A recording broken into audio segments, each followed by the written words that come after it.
Hey, sports parents, if we haven't met, my name is Jonathan Corona, and I'm the host of the show. Today, we are talking with one of my favorite follows on social media, Brea Schmidt. You might know her better by her platform name, @the_top_bleacher. I'll let her tell you more about why she started that and what it is in the episode. But I am serious when I say if you enjoy the content I make, you need to go follow Brea because the stuff she puts out is incredible. Her socials are down in the show notes below, so you can just click them there, or you can find @the_top_bleacher on Facebook and Instagram. Today's episode is the final one of season 2. I wanted to leave you with some big picture things to think about and implement as you parent your kids in the day-to-day. So today we're giving you 7 phrases your youth athlete needs to hear from you as they go through the ups and downs and day-to-days of youth sports. If you like the show today, we're going to ask that you rate us and review us wherever you're listening. If you're listening on Apple Podcasts, writing up a small review would be a huge help. If you're watching on YouTube, make sure to hit that like and subscribe button. Most of all, if this episode helps you in any way, the best thing you can do is share it with a friend. Now, with all that out of the way, here's my conversation with Brea Schmidt.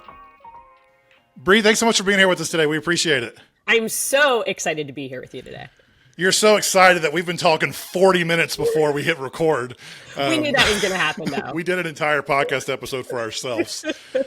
We're going to start where we always start this week. For those that don't know you, we always start with the parent first. So before we talk about all this other stuff today, can you tell us a little bit about your kids, what they play, and what it's like to be mom to them?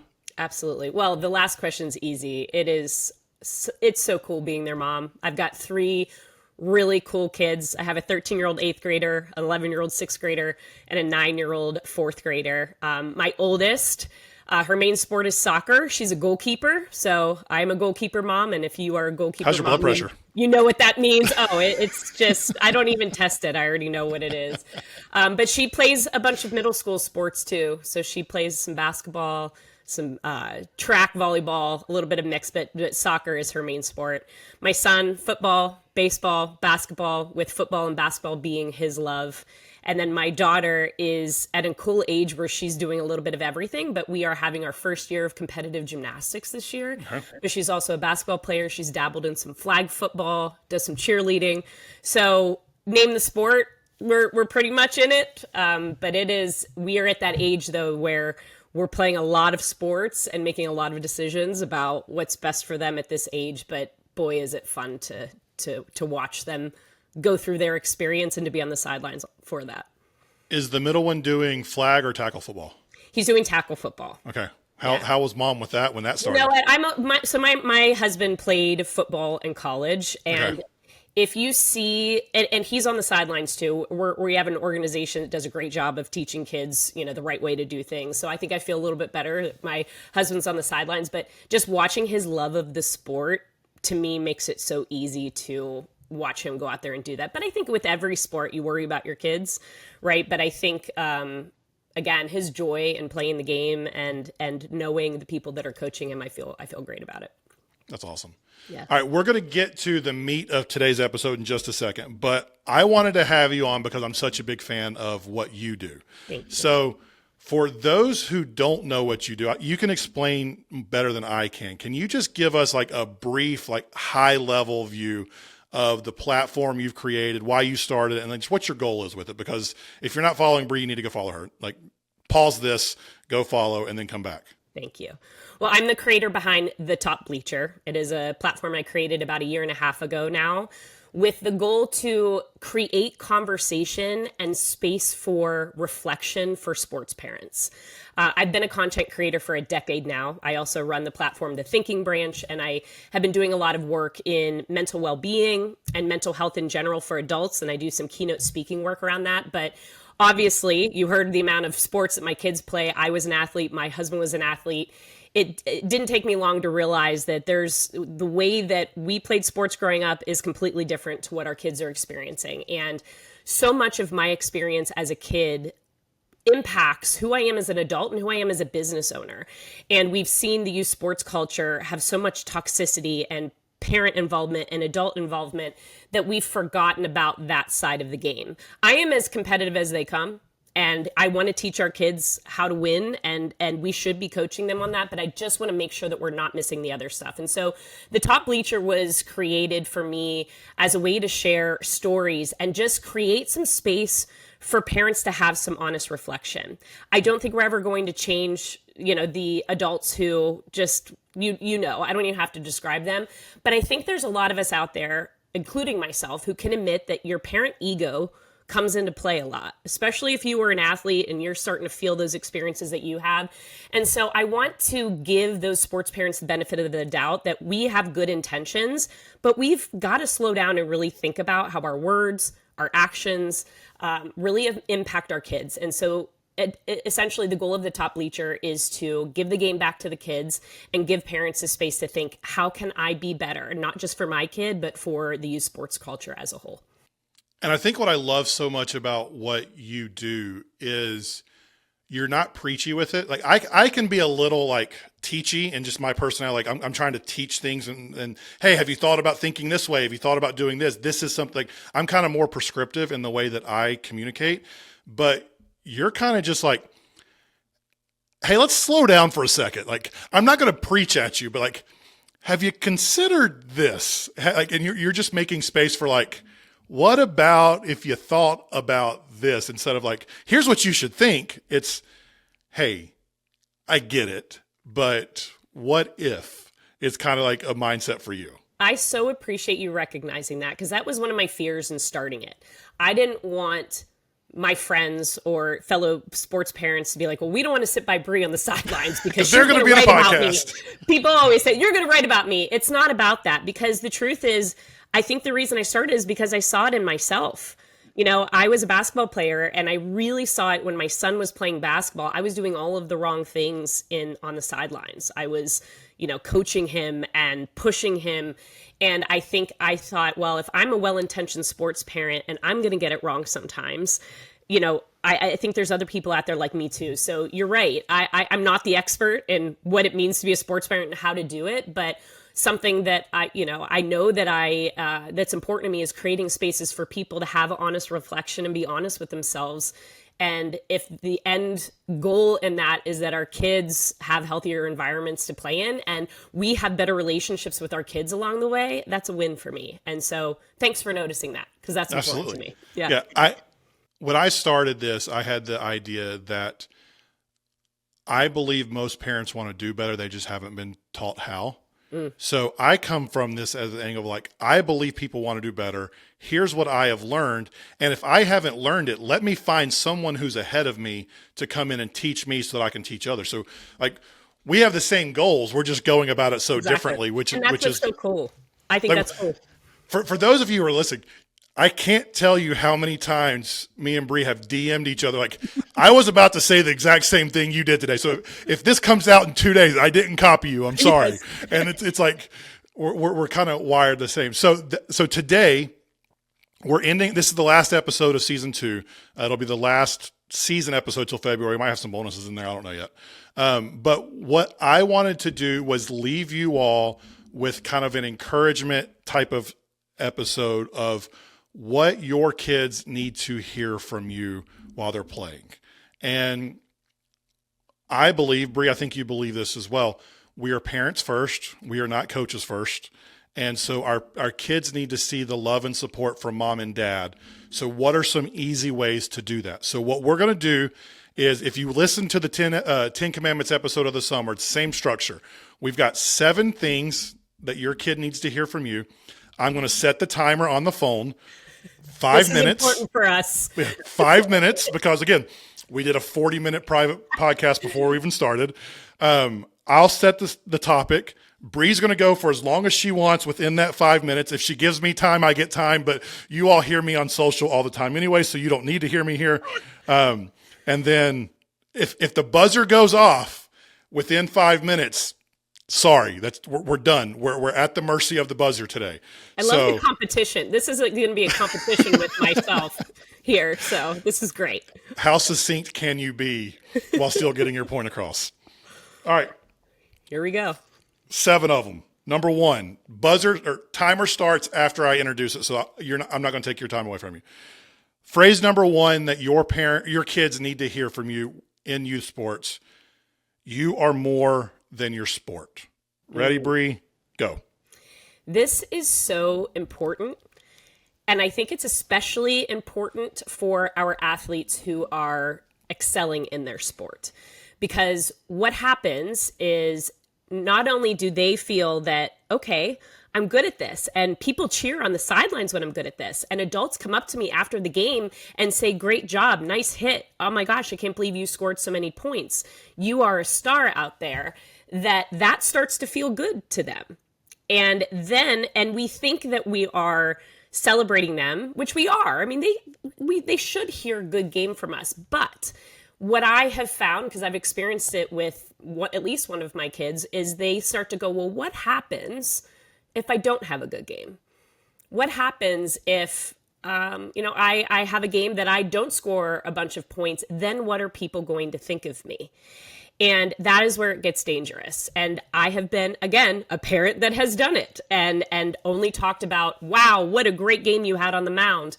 But I've realized too, one of the things that I'll say to my kids is, you are amazing out there. And you know why? It's because you had put in such hard work. That's the reason that you did. And then if the game doesn't go well, it's like, hey, you know what? Congratulations, because you just had an experience where things didn't go well. I can't wait to see what you learned from that.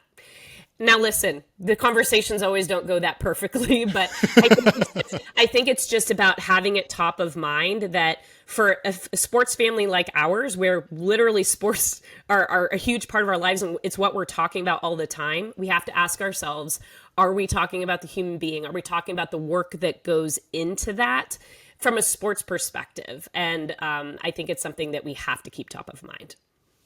The thing that I was taught here that I love and I repeat all the time, you need to take your kid for ice cream when they play a crappy game.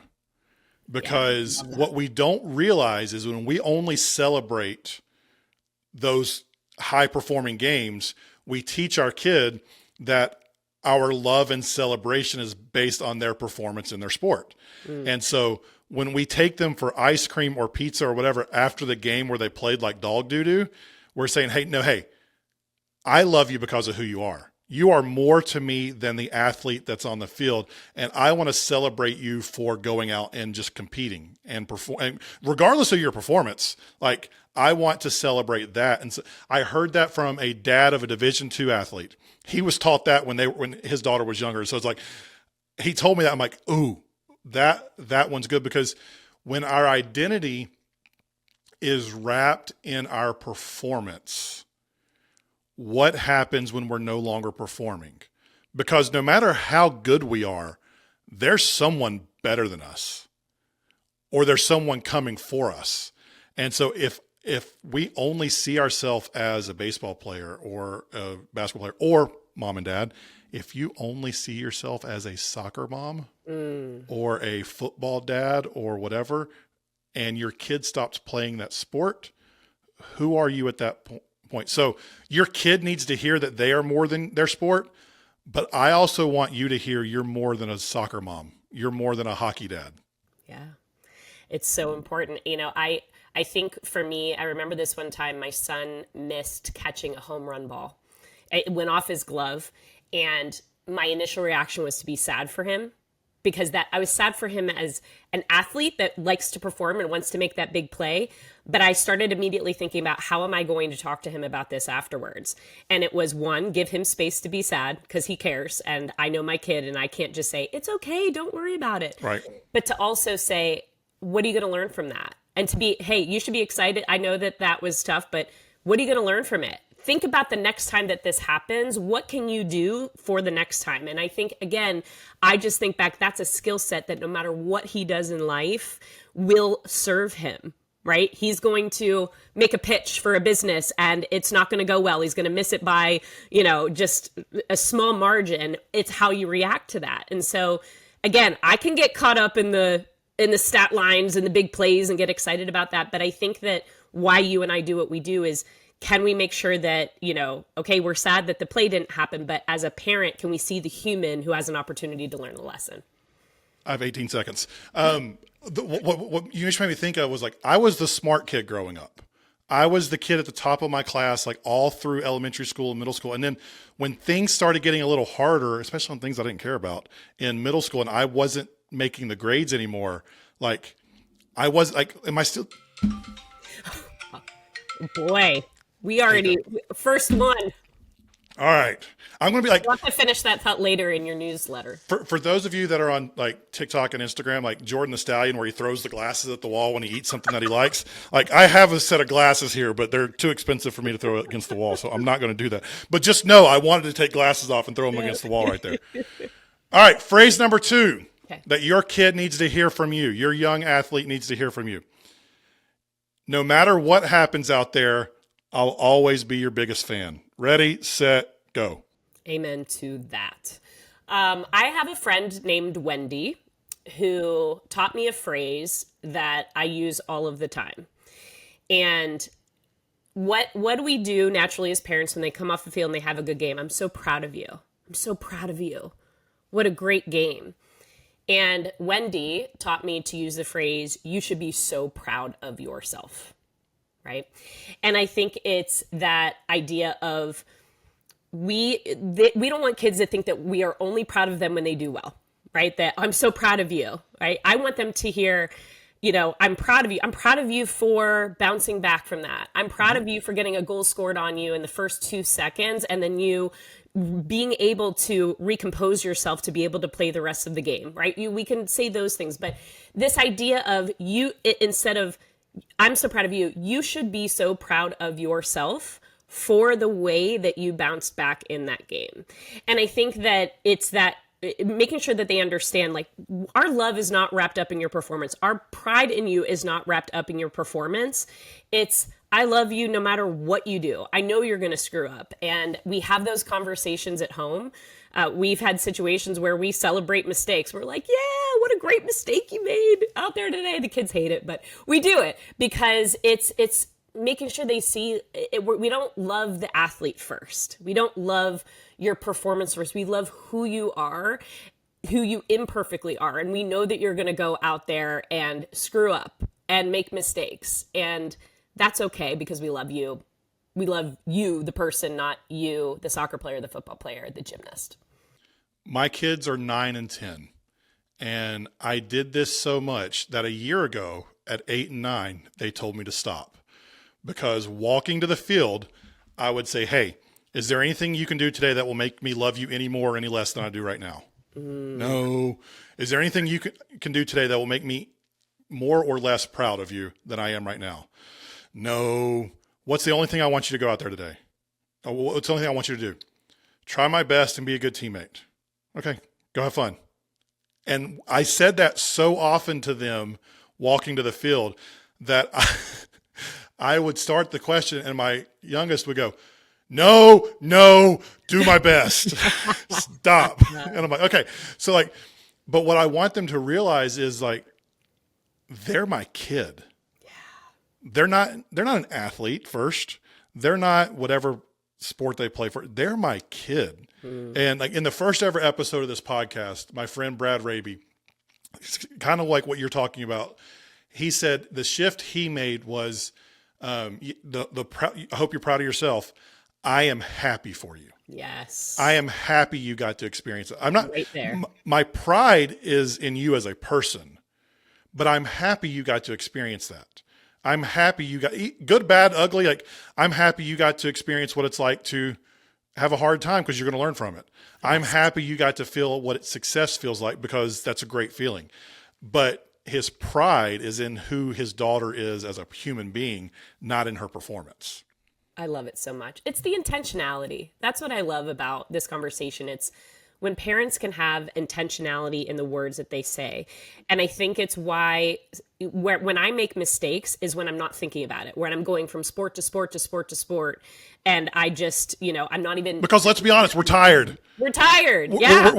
We're overstimulated. We're trying to go 1,000 places. So it's very hard to be emotionally aware and intentional. Yeah. Because God, we are tired. We are so tired.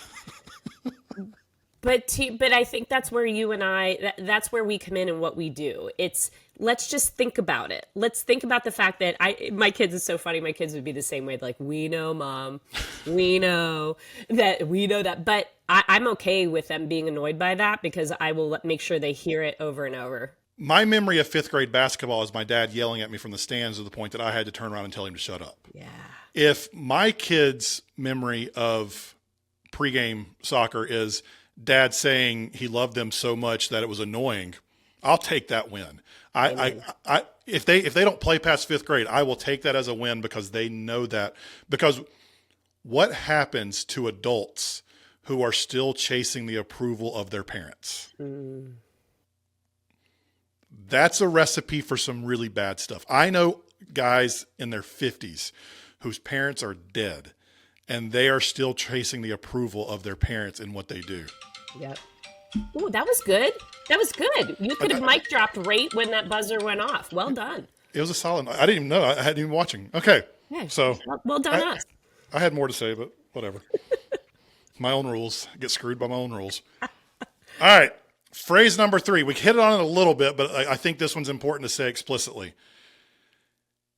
It is okay to make mistakes. Ready, set, go.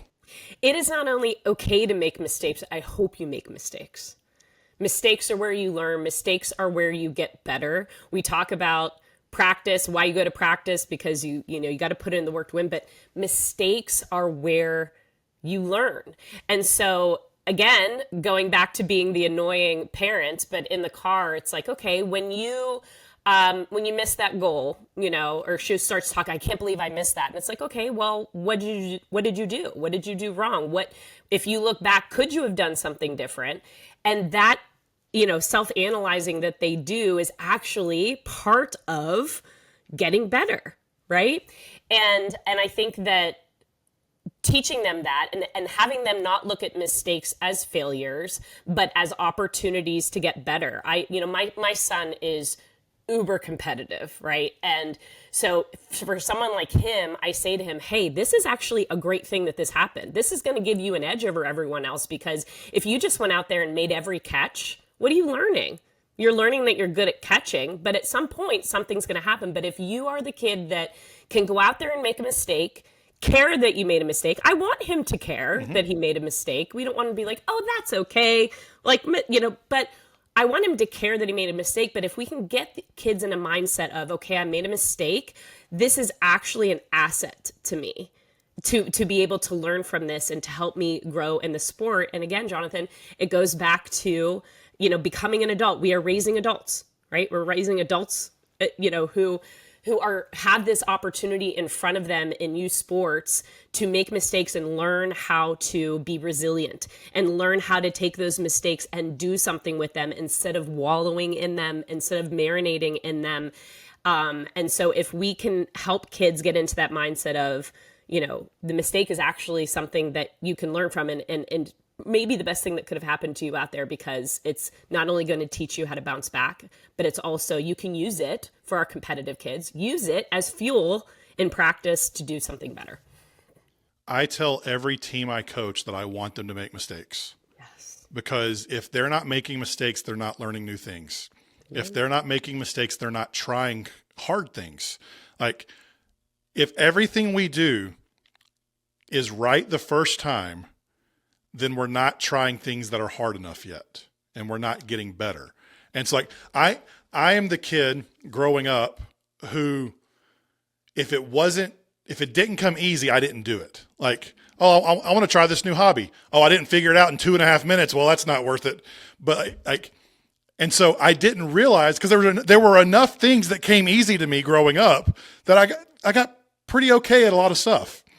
But then it's like, I got in my 20s and I'm like, I never learned how to process disappointment. Actually, I didn't learn that until I was in counseling in my early 30s. Like, I learned that this therapist or counselor, she just pinpoint spotted it like right away. She goes, I don't think you learned how to process disappointment. I was like, tell me more. And she's like, did this, and this happen? I was like, But like, I was the kid that I would either run from anything that could be disappointing. I would give up on something once it started getting disappointing, or I would get angry and torpedo things because I was disappointed. And so if we can teach our kids, elementary school, middle school, high school, like it's okay to be disappointed. It's okay to try something and mess up and feel all those things that you're feeling inside. Like that's normal. Like that doesn't mean you're a failure. It just means you made a mistake. How do we move forward? Like that's a tool I want my kids to have. Yes, exactly. That's where we want them to be. We want them to be in this place where we say, okay, like we took this and now we can make ourselves better. And you know, at the end of the day, that's the goal. That's the goal. We have 40 seconds left, Brea. We can keep talking. Okay. Oh, I know. I have it. Okay, go. You have 32. As parents, we want to avoid the disappointment, right? Yes. We want to say, you know, oh, it's okay. Don't worry about it. You'll get them next game. Whereas what I was saying before, which is a defense mechanism for us because we don't want to deal with the hard emotions. Because we don't want to feel it. It makes us uncomfortable to see them disappointed. But it's about walking beside them in their disappointment and know, hey, I'm right here as you experience this. You should feel this. I want you to feel upset that it didn't go your way. I want you to feel bummed out that you made the game costing mistake. Oh, I'm holding my breath. You don't realize how much you have to say until a buzzer cuts you off. Right. All right, we've got Not bad. We got 4 phrases left, but before we get to those, we're going to take a quick break to share some resources with you, and then we'll be back with Brea in just a minute with the last 4 phrases that your kids need to hear from you. Hey, sports parents, if your kids are hitting those puberty years, you know how smelly it can get after practice or a game. That is where PlayPits comes in, an all-natural, toxic-free deodorant made for us by a mom. My kids tried it and immediately started fighting over which scent they got to keep. With clean ingredients and scents like lemon, orange and peppermint, or lavender, PlayPits keeps the whole family smelling fresh and #funk-free all day long. Grab yours at playpits.com and use code HSP15 for 15% off your first order, or find it online at Target, Amazon, or Walmart. Here's to healthy kids and better smelling rides home thanks to PlayPits. Hey, sports parents, if your kid plays on multiple teams or if you've got more than one kid playing, you know the hat problem. Constantly swapping team hats every weekend just to match the uniform your kid's wearing. That's why I love my friends at Ball Brand. They make high-quality sports-based hats, not team-based, so you can show your love for the game itself no matter the team your kid is playing for. The hats are all built from a heavyweight fabric with clean, modern embroidery that looks good anywhere. To make it even better, every hat you purchase helps support youth sports programs and charities through their Keep the Ball Rolling initiative. At Ball Brand, they believe in more fan wear, less franchise.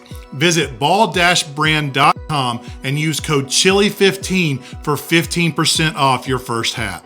Have you ever showed up at the wrong field at the right time? Hey, my name's Zoe and I've got 3 athletes on club and travel teams, and that's happened to me one too many times. So 2 years ago, I created a new app called Orgo, exclusively for sports parents. It imports schedules from all the different team apps, as well as your personal calendar to keep the entire family, including your kids, on the same page. Go to orgohq.com, download directly from the App Store or Google Play, and make Orgo part of your winning routine. Get the right people to the right places on time. Hey, it's Jonathan. If you haven't heard of the Weekend Playbook yet, let me fill you in. It is a short, no-fluff email I send out every Friday morning to help you head into your games with a little more intention and a whole lot less stress. They're simple reminders you can use before, during, and after your kid's game. And when you sign up, I'll send you some resources from one of the best youth sports organizations in the country. The link is down in the show notes. Go sign up today. We are back with Brea from the Top Bleacher talking about phrases our kids need to hear and hating this stupid 5-minute timer that I set the rule on and somehow hate every time I do this. And I forget. I've never given birth to a baby, but I always heard that like women often forget how bad childbirth was. And then they want the next kid. And then they go through it again. Like at some point they forget. I forget this stupid clock, how much I hate it until I come back 4 months later and do another clock-based video. Hashtag things that I did not think would come up on that podcast. But I hear you. All right. Phrase number 4 that your kid needs to hear from you. Your effort matters more than the outcome. And go. This is my favorite life lesson that my daughter learned. So I shared at the beginning, my daughter is a soccer goalkeeper. And when she joined her club team, there was certain rosters that she could make. And she was not making any of them. And she was sad about it. Even as a sports parent with my ego leading the way, I was like, why is she not making the roster? And we were so focused. It's all politics. Focused on this idea that she didn't make the roster. And then finally, my husband and I talked and we sat her down and we said, okay, if you don't care that, you're not making the roster, if you're just playing this game because this is fun for you, that's okay. Then keep doing what you're doing. But if you care that you're not, you have to ask yourself, what have you done to make that roster? Are you putting in the work on your side to make the roster, or did you just assume that you would get a spot on it? And so we'll leave that to you. If you want help, if you want us to help you with, training in the backyard, we'll let you drive that, but you have to decide, did you earn a spot on that roster, or were you assuming that you wanted to be on there? And what started happening was every night she asked us to throw soccer balls at her as she did some drills. She said yes to picking up extra games. She decided, okay, if I want this, and I do, she decided she does, that I've got to put in the work to get there. And what we saw was a kid who went from, I'm just playing soccer, to realizing, it was the first experience where she wasn't just, handed the spot on the field, because in rec, right, it's like everybody plays. This was a situation where she realized, I have to put in effort. And it is something that we reference in our house constantly. For her in individual games, we talk about it with our other two athletes. This example of her, this is somebody we could have, written a coach and said, why, put her on the roster. Or we could have, just wallowed in the fact that she didn't. But instead, now she has this life lesson that if you want something, you have to put in effort. Period. And so I think that one of the best things that ever happened to her was not making the roster. And I think as sports parents, it's hard in the moment, because again, we don't want our kids to be disappointed, but instead we can go, okay, let's take this thing and this experience and let's turn it into a life lesson. And it is forever the example to me that shows when, we focus on the work that they're putting in, not the roster spot, not the stat line, not the final score. That's when we are parenting the human and not the athlete. And then you kind of hit there at the end, like, we can't always control things. We can't control the outcomes. Like I told you a story before we got started. A friend of mine, her daughter is in 9th grade right now. She started playing soccer in 6th grade, broke her leg in 7th grade. 8th grade really started to catch the bug and wanted to get better. Now in 9th grade, she made the ODP team, which is the Olympic Development Program in North Carolina. It's all across the country, but she made the North Carolina team. She can't make an ECNL team though, which is like a lower level. But all of those local teams have their rosters filled because she came in a little later. She's good enough. Like, she proved that to herself by making the other team. But moms had to tell her, like, hey, we can't control what teams have openings. Like, just because you didn't make that squad doesn't mean that you're not a good player. Maybe you're a center fielder in baseball and they've got 2 great center fielders and you want to go continue playing center field. You don't want to play something else. Okay, so maybe you got to go to a different team. At the same time, like, how much time do I have? I got a minute something. Okay. What so many people don't realize is the resource gap when it comes to winning, especially in club ball and school ball. Like, I live in a kind of poor area, rural area. We don't have a ton of money. We don't have a ton of kids.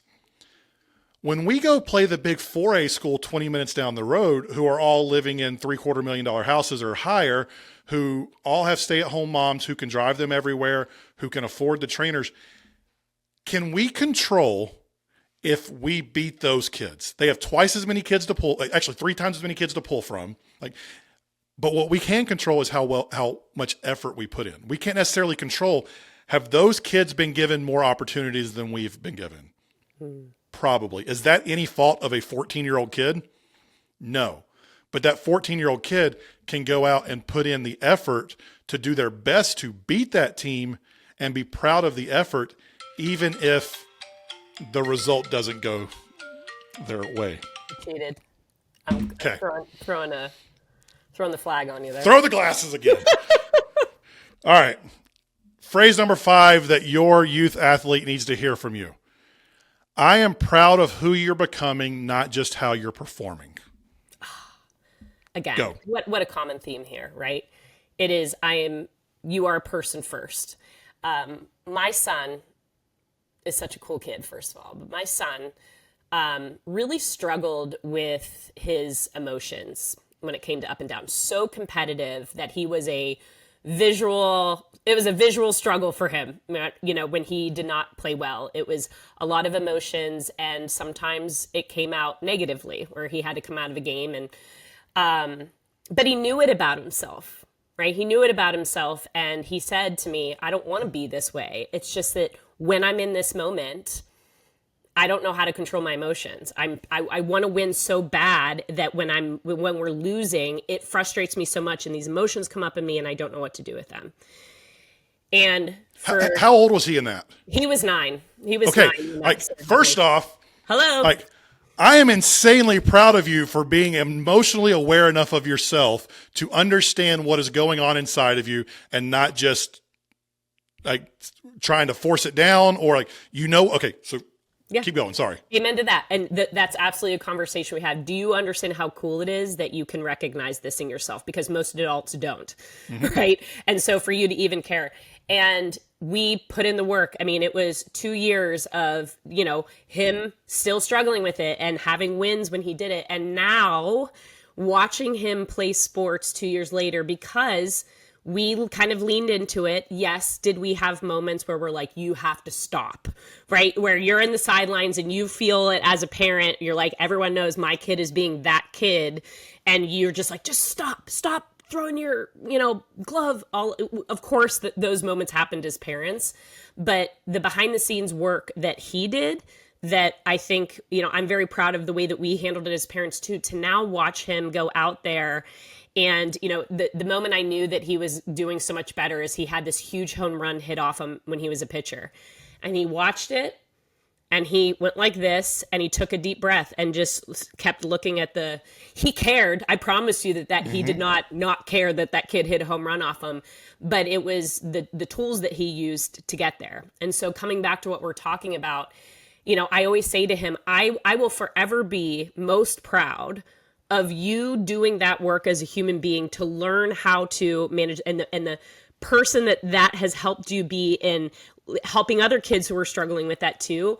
To me is, again, if he stopped playing sports tomorrow, that experience in itself, to me is, it is so important. And he knows that about me. He's like, Mom, I know what you're going to say. You saw that I did X, even though he, had an amazing game. He's like, I know what you saw. I knew you were going to like that, which tells me that he knows that I'm watching for the person stuff. I'm watching for him having good character out there. Yes. Do I celebrate with him when he has a good game? Of course, because he cares about that too. But he knows that I'm watching for character. And I hope that in turn makes him go, I should care about my character too. I told you this, but I had a moment with my daughter coming home from soccer practice about a week ago.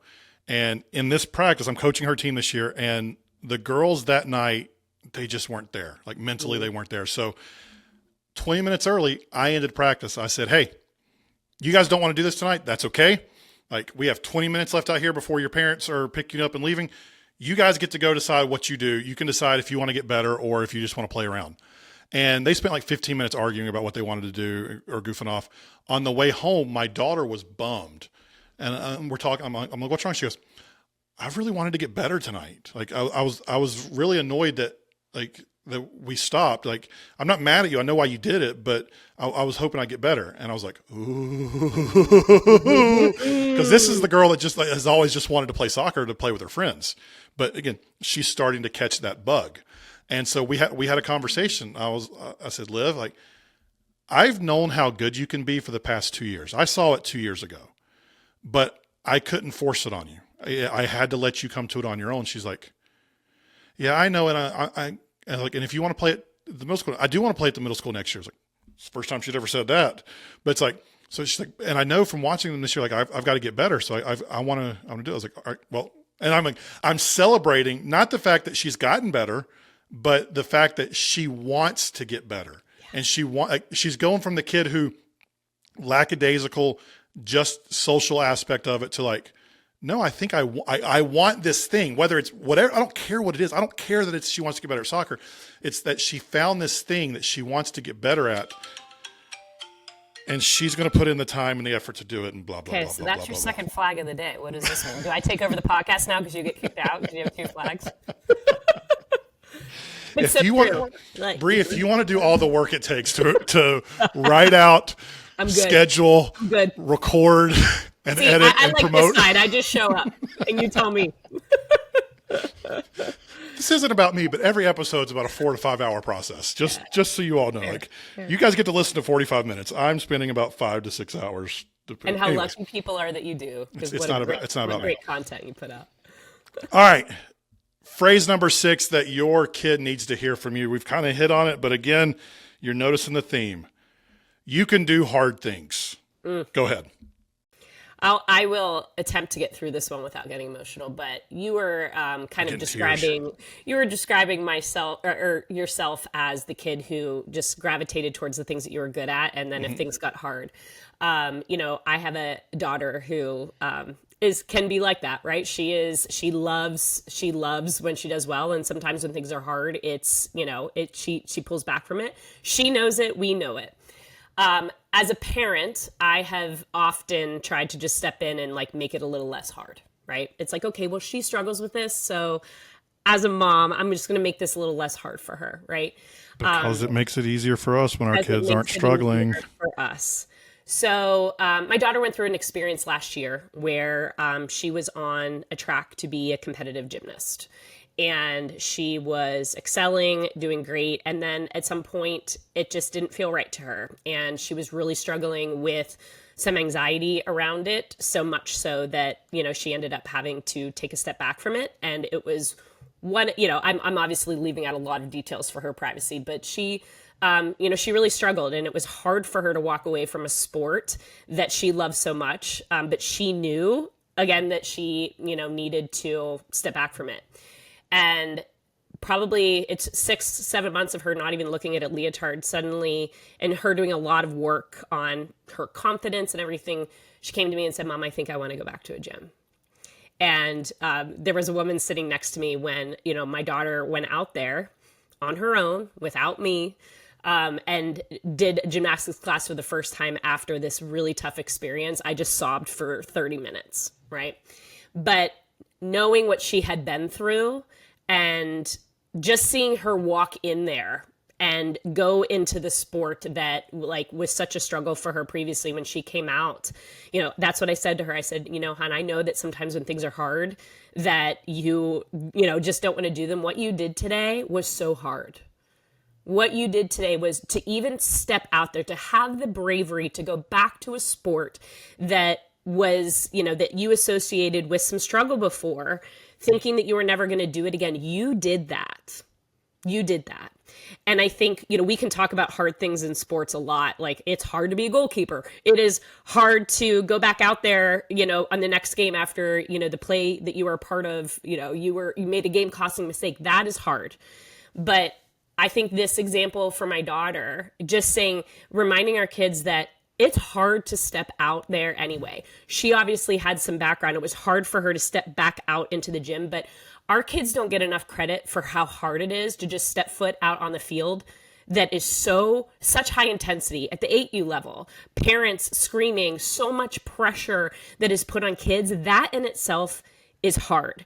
And I think if we can take the time to acknowledge that to kids, that what you do is hard. Putting yourself out there to be vulnerable, to make mistakes. Just to compete in front of a bunch of adults who want to scream and yell. And your friends. And your friends. And that is hard, but you're doing it. And I think that moment with my daughter, we got in the car and I looked at her, I'm like, look what you did. Like, you did that. You put in the work to do that. And you know, and she is now on track to have her first competition in November. And it's really cool. But I think we just need to give credit to the kids. I think we need to give credit to the kids of the fact that what they do is hard. Just putting themselves out there to compete, it is hard. And how cool that they do that. I'm going to leave you with that. Because you hit that so well, I'm going to switch a little bit. Mom and dad listening to this, you can also do hard things. You can do the hard parenting. I know that there's a good chance your parents were not emotionally available to do these hard things for you because they didn't have the tools we have today. It's no fault of their own. Like I don't want you to hear me shaming your parents or that generation, but they didn't have the tools we have today. And so I know you've had to do work on yourself. I know you're probably still doing work on yourself too, but you can do the hard things to allow your kids to experience the hard times they need instead of coming in and bulldozing your way through. Because so much of what we do when we want to take away hard things from our kids is motivated. Yes, we love them. Yes, we don't want them to go through hard times, but deep down, we don't think we can, or we don't want to do the work it's going to take to parent them through the hard time. But what I want you to know is that, yes, you can do that. Oh my gosh, I have so much to say about this. Yes, you can do that. Like, it will be hard, but you can get through it. Like, I promise, like, it's worth it. It's worth the work.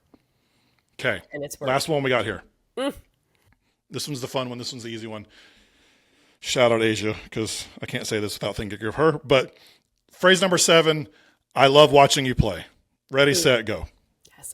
And I think this comes with a little bit of extra. So one, yes, I just love being on the sidelines, watching you do what you love.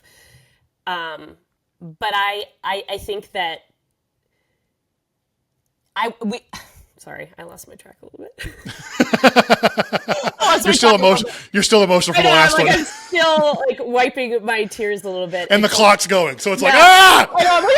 Okay, I know all that pressure because you got 2 flags in you and I don't have any, so I'm trying to keep my score here. The competitive mom in me, but yeah, I just love to watch you play regardless of what happens. I love to watch you go out there and be with your friends and you know, make those memories. I love to watch you play. I love to watch you 2 years ago be so afraid to approach a coach about something, and now you can walk up to them and say, hey, coach, I'm really struggling with this.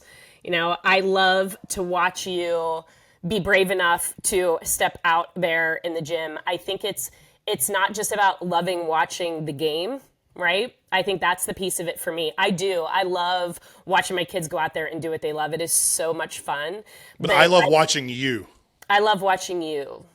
I love watching you. I love watching you do all of the things that we talked about today. I love watching you do hard things and take it on. I love, you know, watching you make mistakes and learning from them, right? I love watching you take in all of these lessons of the game. I love watching you be brave. And I think that's a piece of it too. Yes, I love to watch you play. I love coming to the games, but I love to watch everything else that comes along with that, the joys, the struggles, all of it, because it means you're growing. It means you are learning and you are going to have these lessons that you are going to take with you. My kids always make fun of me because I'm always like, you know, back when I played, here was this lesson. They're like, we know, Mom. You know, and then they say something about, you know, gray hair and, you know, different times then. But, you know, I do. I try to let them see, you know, as a business owner and the work that I do, that all of those things contributed to who I am as a person. And, you know, I love watching them put themselves out there in what I would think is one of the greatest classrooms, which is youth sports, to learn these life lessons. I love watching you do that. And I think that the more they hear us say that, the better. And I love watching them because they're my favorite people. Yeah. Like, who's your favorite soccer player? You? Like, Love that. I seriously, like, my friend Adam, who's a coach at Florida for their women's soccer team, he's one of the assistants. His son is the same age as my son, and like they're soccer obsessed. Adam's from England, so like they're Villa fans, they're England fans, all that. But his oldest son one day was like, "Dad, who's your favorite soccer player?" You are? No, seriously.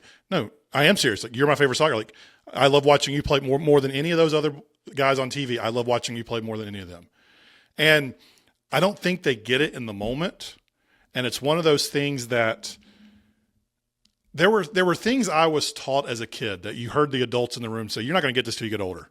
And then you're like, oh, that's stupid. Like I'm so smart as a 12-year-old, but then you get older. You're like, yeah, I didn't get that till I got older.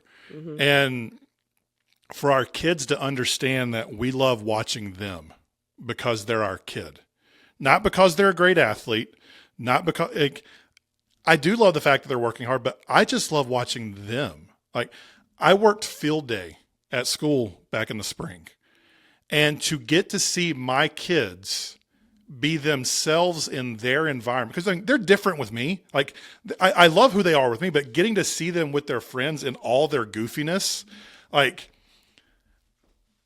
I don't want to be a teacher, but I'm jealous. I'm jealous of some of this. Like this is not a job offer, Stokes County Schools. So please do not hear this as that. Like I don't want to sub, but there is some jealousy there. Like my kids' teachers get to see them like this every single day. And they get to see, they get to see the human version of who they're becoming. So like in my limited time with them, these 18 years I get, when I get to watch that, it's like, yeah, like that's that feeling our parents told us about that they said we wouldn't understand until we got older. Like I kind of get it now, but yeah, I love watching you. Yes. We love, yeah. And I think my kids know that. I really do. I am proud of that. And I do have to be intentional on that because again, we're talking about I think you and I both get this feedback from people. It's like, we're always talking about the fluffy stuff, right? Mm-hmm. Of youth sports. And listen, I'm a competitor, right? Like all of the other stuff, they should learn the technical side of the game, right? But at the end of the day, my kids know that no matter what, I love them. No matter what. Got her! All right, throw the flag because it's the last one. I don't care. Kick me out. Oh, wait, you already are about to. Obviously, we could keep going, and obviously, we missed some. So if you have other things that have been good for you and your family and your kids, I would love to know what the phrases are that you have shared with your kids. So you can email me, hello@healthysportsparents.com. Send a DM on social. I want to know what the phrases are that you have said to your kids that have been meaningful for your family, because there are so many of them.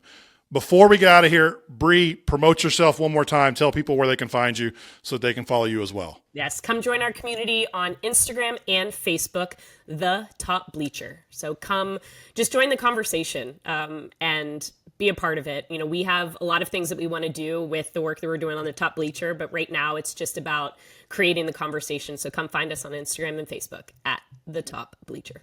One of the parents on my soccer team shared something from the other day, and I got to comment, hey, I'm interviewing her, and she thought that was really cool. So there we go. Thank you for that. All right. Before we go, Jonathan, I just want to give you a shout out for the work that you're doing. It's really important work. And, you know, it's hard work sometimes. Just like what you said, you're putting in 5 hours to put out this podcast that is creating conversations in people's homes. It's impacting kids. It's impacting the way coaches coach. And I just want to say thank you for being another voice in this space because it's so needed. So kudos for all the work you're doing. Thank you. I really appreciate that. Yeah. Thanks for being here. We really appreciate it. And go follow Bree. Thanks. That's it for today's episode and for season 2. Season 3 is slated to kick off Wednesday, February the 4th. We might have a bonus episode or two during the break, but I'm not sure about that yet. So I'll still be doing the daily content on social. So make sure you're following Healthy Sports Parents on whatever platform you like the most in order to see that content. As a reminder, though, if you want your weekend playbook, head to healthysportsparents.com/playbook or click down in the show notes below. The merch store is open as well. That link is in the show notes. Every shirt, sticker, or hat you buy is one step closer to helping the Healthy Sports Parent book get published. If you like the show today, I'm going to invite you to subscribe on your favorite podcast app or on YouTube. If you're listening on Apple Podcasts, it'd be a huge help for you to write up a small review. If you're on YouTube, make sure to hit that like button as well. If this episode has helped you in any way, the best way you can help us grow the show is by sharing this episode with a friend. Most of all, enjoy your time with your kids, watching them play the sport they love. Enjoy your Thanksgiving for all of my American listeners. Enjoy the holidays in December. I'll talk to you again soon. I hope you have a great next couple months.